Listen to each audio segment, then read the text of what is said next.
Welcome to the Carpool Chat. From our house to the State House, the commute nobody ran for. I'm here with State Representative Tina Bojanowski, Representative Sarah Stocker, and I am State Representative Rachel Rourke. And we do actually regularly commute together, and we know you wish that you were a fly on the wall, like the Miley Cyrus song says. And with it being the Hannah Montana 20th anniversary special, I wanted to get that plug in there. So we're going to dive right on in today into policy.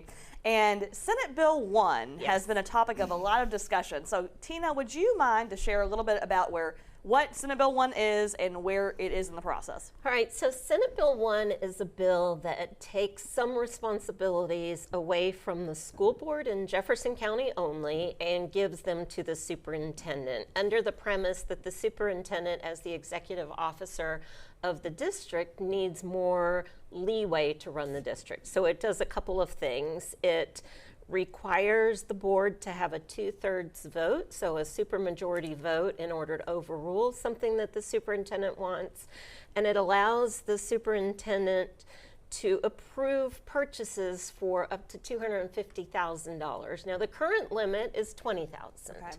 And there was just a bill passed impacting Kentucky State University that requires them to have approval for $5,000 purchases. So in light of the struggles that the district has been having with budget, it's a bit generous, concerning that we are now going to take away some fiscal oversight. Right. So there was language in the bill that restricted the board to meet only every 4 weeks, but that language was taken out. Now, what's interesting historically about Senate Bill 1 is that this bill passed in another session. Mm-hmm. It was found unconstitutional by the Supreme Court and then was ruled on again and was found constitutional. So the likelihood that this would go back to the Supreme Court and end up costing a lot of taxpayer money for litigation is very high. Mm-hmm. So I, in contrast, Senate Bill 4, and I'll just touch on it, created more fiscal oversight for the school board, and I voted for that. Senate Bill 1 takes it away, and so I did vote no in committee. It was on our orders. We didn't hear it today, so I think there's probably some finagling going on between the chambers, and we're likely to hear it maybe on Tuesday. Fair. And also, it seems like Senate Bill 4 is also kind of undergoing a lot more changes before it might come back to us. Is that what you're understanding? Yes, I mean, it definitely will go to a conference committee because there was not agreement. The House made significant changes to what was just a principal leadership. But my understanding is the conference committee won't meet till next week. Gotcha. We definitely talked about that last week, so I just wanted to bring our viewers up to speed because that's been one that we've been trying to keep up with as it goes through the process. I've got a question. So yes. Senate Bill 1, what do you all think about the change in the amount that the superintendent can approve? Well, I mean, it's concerning because it's going from 20 to 20,000 to 250,000, which I think is mind-boggling. Yeah. When you look at everything that's happening from a financial perspective, why are we increasing the amount a superintendent can approve on their own and not decreasing, or at least maintaining the current rate? Right. So we'll see. It's not over till it's over, right? That's and right. it isn't over yet. That's so right. And we'll speaking of things that aren't over yet, the budget, what we came here to do in 2026. So the budget, we ended last week by sharing that Tina was on the conference committee that went line by line and went through the changes between the House and the Senate. So Tina, could you highlight some of the really important things that we're still finding maybe concerning or missing from the budget where it stands right now? Right. So not just from the conference committee. So we have the conference committee, and if they don't agree once they narrow down and decide that may not be something that I'm privy to, what they agree upon, then it would go to a free conference. And so I'll kind of discuss changes I'd like to see in the budget. Number one is there's a significant decrease in funding for senior meals. Yeah. So the budget amount, the last biennium was $10 million per year. Now it's 9.6 and 9.3. and the department really needs almost 20 million. So that's a major one. Imagination Library, that's the Dolly Parton program that gets books in the hands of young children. It has the same amount appropriated, but it decreased the state match to 33%. So local programs that support this would have to come up with more funds, and there's very much a concern about that. In a section called LARS in the education funding, and that's where we line item certain programs. In year 2 of the next biennium, the Senate created block grants. So anything except for family resource, state agency programs, and preschool, the districts would get a proportional amount and they would be able to spend it as they need, which sounds like a good idea. However, it could put our highly successful Read to Succeed program with the letters training like I did to learn to teach reading at risk. So I'm really concerned about that. We are short by millions upon millions, a couple of $1 million on what the cabinet asks for as far as Medicaid. Yes. So it'll be interesting to see how that plays out. That's a really high priority. And then, Sarah, do you want to talk about the 13th checks? So that's still included in the budget right now. Correct. It's in the Senate committee sub. And that has not been cut. We hope that it stays that way. But that is ensuring that our Kentucky employees and state police, right? It's those two specific groups. KERS and the state police retirement. Yes. So that they get that 13th paycheck to kind of help them a little bit over the line. And that's been a bill that's been filed here for years and years and years. And we think it might actually get across this year. And it's tiered, so if you're retired by a certain date, you get 100% of a check. If you retired recently, you only get 25%. So there's a tiering to that, but it's a perk. It's a good piece, and they need it, of this legislation that we're hopeful that it will make it through. Absolutely. Well, one of the things that's so interesting about our carpool rides is that we will be on the phone with folks. We're trying to hash out what is the new version, how it maybe affects a certain group, especially with those senior meals. We've been calling a lot of people who are stakeholders with that with Jefferson County, and then also trying to make awareness about it so that way more people know that this is an issue and it needs to be corrected. So that's kind of a look behind the curtain for when we're busy bees in the car rides. And we're always very transparent about it. We'll let you know. You're on speakerphone with. We let you know that everybody's in the car so you know who you're talking to. We do jokingly call it the Carpool Chat Live. Also, passed this week was a really a concerning bill. It was called Senate Bill 104, and this was the HALO Act. And Sarah, do you want to share with us what that bill does and maybe why we were concerned? Yeah, so I think some of the key points to this is, first of all, it's important to say that this bill was being highlighted and cased kind of as a making sure that we're not impeding on our first responders. So when you think about your first responders, you're thinking, police, EMS, firefighters. Is there a fourth one that I'm maybe not thinking of? There might be somebody else who might have gotten included in there. I'd have to go back and look at the statute. But those are your three main individuals. And while we don't ever want our first responders to be impeded upon, it's so obvious to me right now that this bill is really about what's happening at a national level all the way down to what's happening in individual communities when it comes to the protesting that's happening, which is with everything that's going on. I mean, the list is so long as to why people are angry in this country, in my opinion, justifiably. So this bill would the goal was to say we don't want basically individuals to prevent them from doing their job, but it really came down to a lot of questions around videoing activities that are happening. Yep.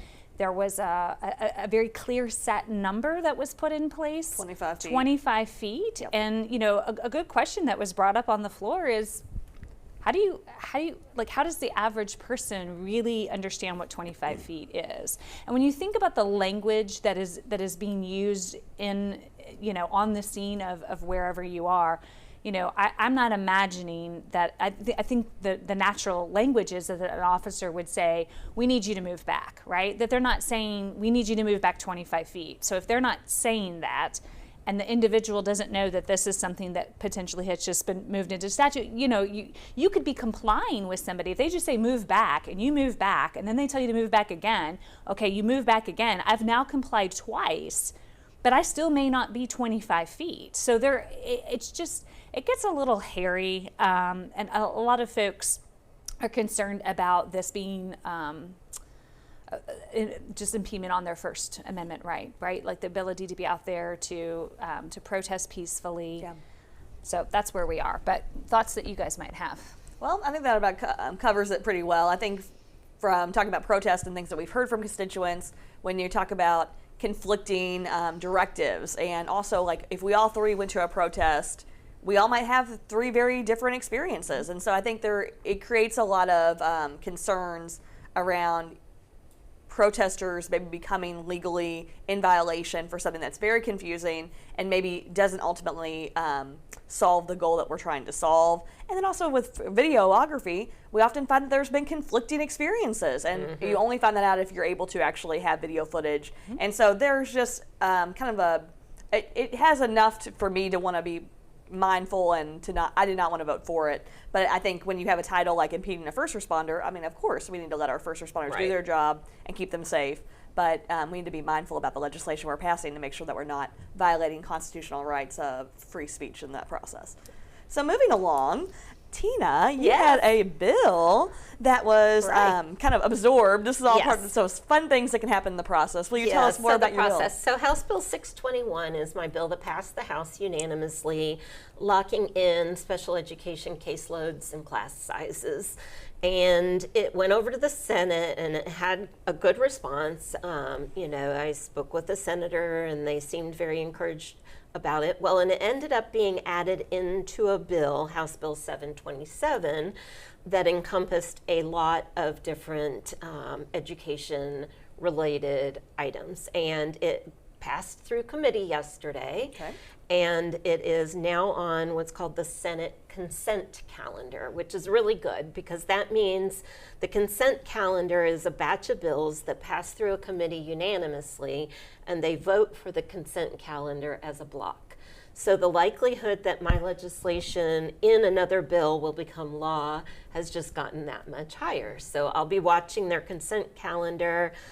Special ed teachers out there, I'm fighting for you because we don't want higher caseloads or class sizes. Exactly. So and that's a win. We don't have a consent calendar. I think we that's important. We used to have a consent calendar. Well, that was before my time. That's right. And there was a consent calendar. And what happened, I believe, is there were members who just weren't aware of the ramifications of some of the bills that were on consent and got pushed back in their districts. So now any bill that goes through the House, we hear it as an individual bill.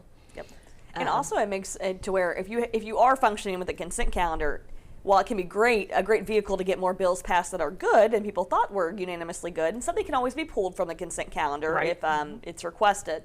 But one of the things that I've been always really weary of is sometimes in committee that makes you want to be a little bit more cautious on a vote.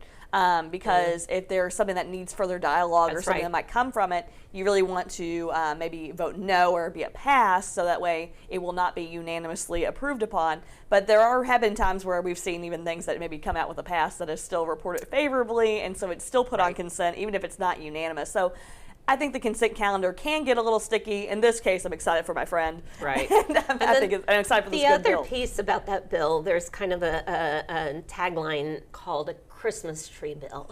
And so 727 ended up having, we have a tree that has a lot of decorations. It's a bill that has a lot of other bills put into it. In this case, none of the bills were contentious, so it seemed very logical that they put it into one. It was a harmless Christmas tree bill. That's right. We're getting really close to the end. We have 2 more days before the veto period that we're going to meet, and so you'll see a lot more of the combining. You have to just be really cautious as we prepare to vote on bills to just know exactly what is in it. Right. And if you don't know, to stop and ask questions on the House floor. So it makes us as members have to be on our A game, and we are nothing if not prepared, us three. So, and then also wanted to talk about the free conference committee versus a regular conference committee.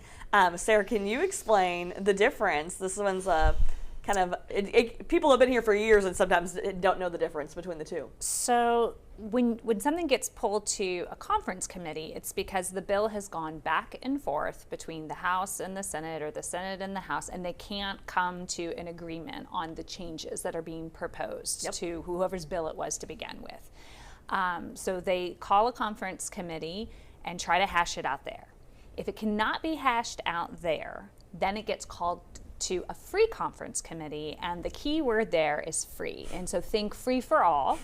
And that also means that not only is kind of everything on the table, we're talking about other bills that have nothing to even do with that bill. I believe it has to be under the same title. Same title? Same title. So if the title is an act relating to education, there is a very broad anything though that touches area education, that could be under education. But I do not think that free conference could be anything. It just has to be under within that title. In that particular title. So that still can open you up to a lot of other bills that you might like, you may not like, and sometimes the way things are kind of justified around here are a little interesting too. It's like, well, this is education, So it gets really hairy, and things can happen really fast, and you just have to really pay attention. You might have started with a 5-page bill, and now it's gone to 165 pages because we've added so many things in that have come out of conference committee.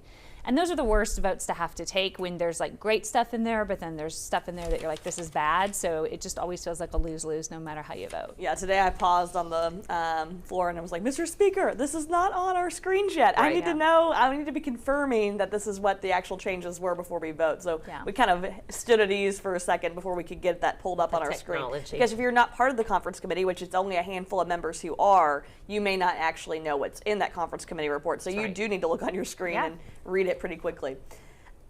So it's been alluded to that session's coming to an end. We have 2 more days before the veto break, which are kind of called concurrence. It's our last few days to concur with the Senate or the House to concur, vice versa. But then we come back on April 14th and 15th, and those are our final 2 days that we're going to be doing veto overrides and passing any bills that we think maybe don't need a veto override and can just become law because there's general consensus. So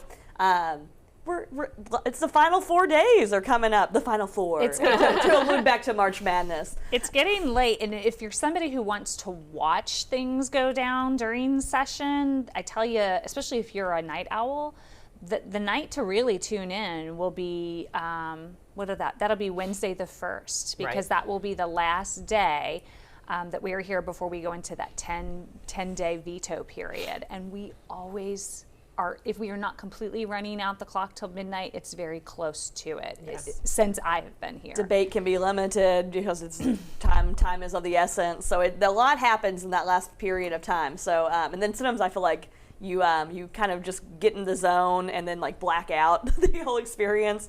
So that's why I feel like it's so important to talk about it now before we get to that point, because those are long days and they also are long days. All these changes are happening. Yeah. So what are your plans for the break? So April 2nd, I will go back to school for 1 day and be back in the classroom, and then we're on spring break. And my spring break is going to be spent outside, as long as the weather helps me out here outside in my garden. I've got wood to chip and leaves to mulch and compost flowers to turn. To start and compost to turn. So that's kind of my happy place, and that's my plan. All my bananas I eat in the car, and my hard-boiled I take all egg, Rachel's bananas and all her breakfast items. All her breakfast scraps, and put them in my compost. Well, and actually, so the other day, when we met for the budget meeting, the stack of copies was really thick, and so I shredded them all, and they will go in my compost as well. So a little bit of the budget is living in my garden. Love it. A new life for the budget. What about you, Sarah? So here's my goal. My goal is to spend some time outside during veto, weather permitting, obviously, but there's so many things that I need to do inside my house because my house, when we're in session, just gets completely kind of ignored.